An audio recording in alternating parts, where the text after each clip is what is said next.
Joined this morning by Senator John McCain, Republican of Arizona. He's in Phoenix. And Senator McCain, it's great to see you. Thanks for joining us. Thanks, Jake. Let's turn to North Korea, obviously an issue of real concern. The president was asked this weekend, do you have a message for North Korea? Do you think you're putting enough pressure on them? This is what he had to say in response. Take a listen.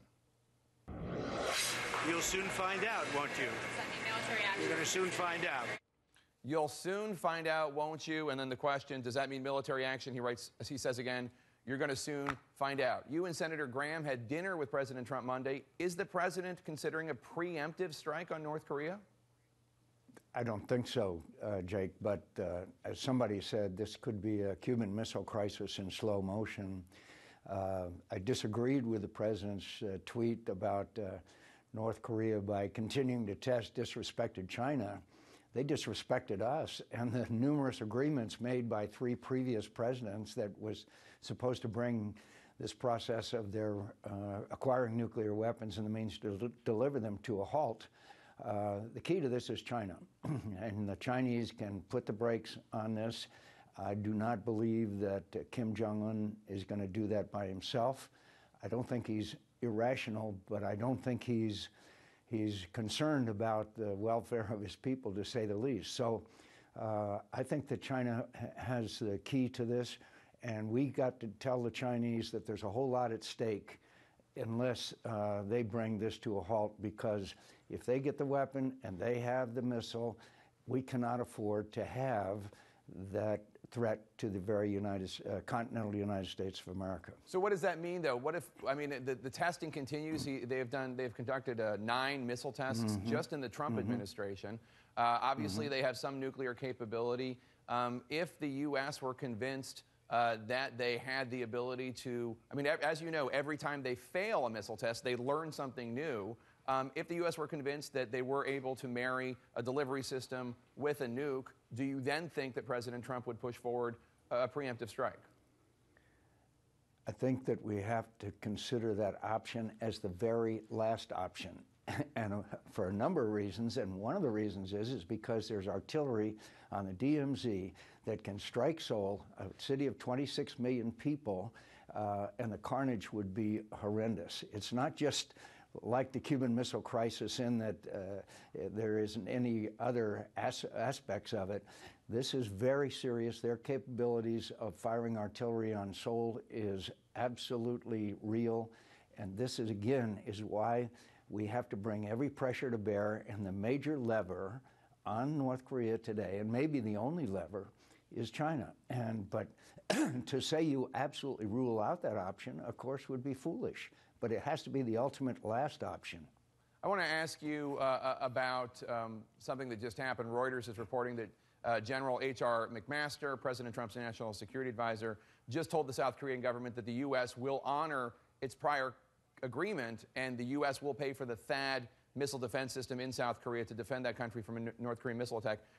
This is in direct contradiction to President Trump, who earlier this week told Reuters he had, quote, informed South Korea it would be appropriate if they paid. It's a billion-dollar system. As you know, sir, this is hardly the first time that the president has made a statement completely at odds with U.S. policy and completely at odds with his own cabinet. How do you explain this? What do you tell world leaders when they ask you about it?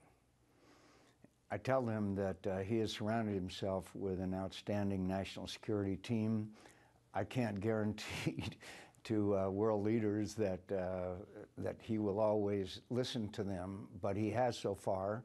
I believe that the cruise missile strike in Syria was the first time in 8 years that we have stood up to the carnage and horrible war crimes that are being committed by Bashar Assad, along with their partners, Vladimir Putin. So I tell them that we have a great national security team and that we have now a military that is in very bad shape and needs rebuilding, and I'm embarrassed that the Congress of the United States continues to sequester, which has given us 1,000 pilots short in the Air Force, ships that can't leave port, and 60% of our F-18s, our frontline fighters, not able to fly for lack of spare parts. Right. It's disgraceful. Senator, with all due respect, I know that you admire General McMaster. I know that you admire retired Generals Kelly, retired General Mattis. I get that. But when President Trump says something that is completely at odds with U.S. policy and completely at odds with what people like McMaster are telling the South Korean government when he claims an armada is headed towards the Korean Peninsula when it is not. I know, and you know, that world leaders, allies, are confused, frustrated, and sometimes alarmed. Are you not? They are, but sometimes it's important to watch what the president does rather than what he says.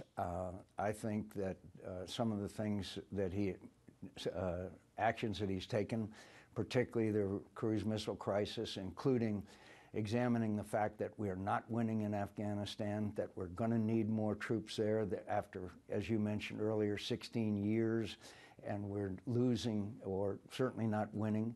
And there are measures that he is listening to these outstanding military leaders and taking their advice. And again, we need a Congress that will fund and authorize this kind of action, because right now our military is in very bad shape. Let's turn to domestic policy. The tax plan, such as it was, that President Trump put out there, about half a page on a piece of paper, it would be, based on the information provided and based on what President Trump has proposed before, a boon to the wealthiest Americans. The New York Times reported it amounts to a, quote, multi-trillion-dollar shift to the wealthiest Americans. It would take several steps, including cutting the top tax rate, repealing the alternative minimum tax, repealing the estate tax. Back in 2001, only 2 Republicans voted against the Bush tax cuts. You were one of them. And this is how you explained your position back then. Let me read it to you. Quote, "I just thought it was too tilted to the wealthy, and I still do. We have a wealth gap in this country, and that worries me. The wealth gap is even worse today than it was back then, Senator. Will you oppose the Trump plan as you did the Bush plan? And are you concerned about how much it is shifting money towards the wealthiest Americans?"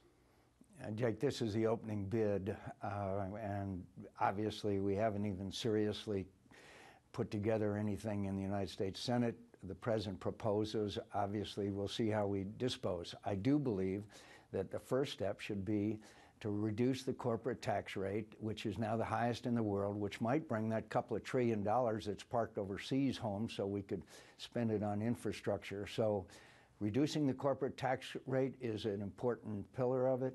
I wonder if maybe we could take it step by step, but I'd have to see the whole plan before, and how it wins its way through the Congress first. But as a general principle, sir, I know you feel that way about the corporate tax rate, but in terms of the personal income tax rates that he's talking about proposing, bringing down the top rate significantly, does that concern you at all based on what you've seen? It's concerned, but as you know, the regulations and the taxes of the last 8 years have given us the last quarter one of the slowest periods of growth in recent history.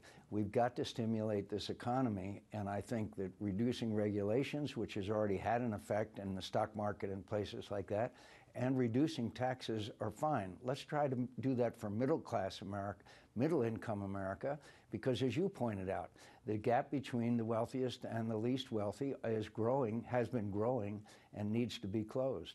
Let me read to you what House Democratic leader Nancy Pelosi tweeted this week. Quote, "The tax plan rolled out by Donald Trump would have cut his taxes by $30 million in 2005, the only year we have returns for," unquote. Pelosi's basing that on President Trump's 2005 tax return, of course. Given that President Trump is proposing changes that could benefit him personally by tens of millions, if not hundreds of millions of dollars, do you think that the American people have a right to see his tax returns so that they can know how this plan would affect his bottom line? I think I've said all along, I thought that every candidate for president should disclose their tax returns, Jake. Yeah. I haven't changed. There was a big climate change march on Saturday. This past week, the Environmental Protection Agency removed most climate change information from its website to, quote, reflect the approach of new leadership. As you know, President Trump has wrongly referred to climate change as a Chinese hoax. You've been a Republican leader on the need to combat man-made climate change. This must concern you.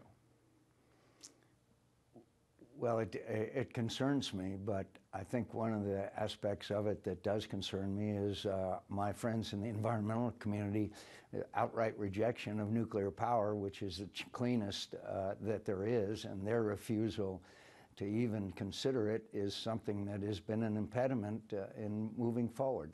Yes, I think that climate change is real, but I also think that some of the remedies that are being proposed can harm our economy as well. This is another one of these things where we need to have legislation, debate, and discussion and amendment. This is the same thing with so many of these issues. We just sit there and argue about them. Well, why don't we let the legislative process go forward rather than seeing everything done by executive order?